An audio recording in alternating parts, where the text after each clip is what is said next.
Hey everyone, welcome back to Financify. Today, I'll show you how to quickly buy USDT on the Safepal app using your mobile device. Let's jump right in. Open the Safepal app on your mobile device. Make sure you are logged in. On the app's home screen, look for the Buy Crypto option and tap on it. Select USDT from the list of available cryptocurrencies. Enter the amount of USDT you want to purchase.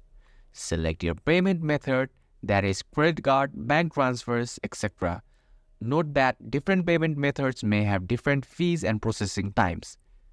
Double check the transaction details including fees and exchanging rate. Once everything looks good, tap confirm or buy now. Follow the prompts to enter your payment information.